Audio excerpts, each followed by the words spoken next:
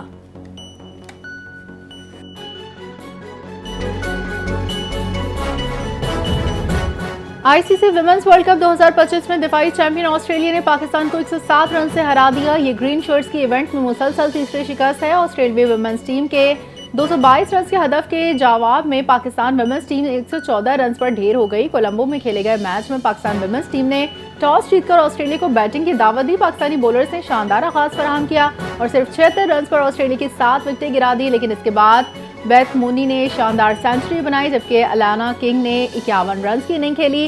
جواب میں پاکستان کی پوری ٹیم 37ویں اوور میں 114 رنز بنا کر آؤٹ ہو گئی۔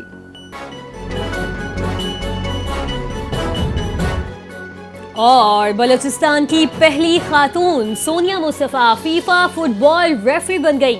25 سال کی محنت اور عزم سے نئی تاریخ رقم کی کوئٹہ کی سونیا نے سہولیات کی کمی کے باوجود خواب پورے کیے۔ لاہور میں فیفا فزیکل فٹنس ٹیسٹ کامیابی سے پاس کیا۔ نیشنل لیول پر بوائز اور گرلز میچز کی ریفری کے طور پر خدمات انجام دی۔ خواتین کھلاڑیوں کے لیے بلوچستان میں حالات بہتر مگر چیلنجز باقی ہیں۔ فٹ بال پلیئر سے ریفری بننے تک کا سفر آسان نہ تھا، مگر عزم، حوصلے اور جہد مسلسل نے سونیا مصطفیٰ کو بلوچستان کا فخر بنا دیا۔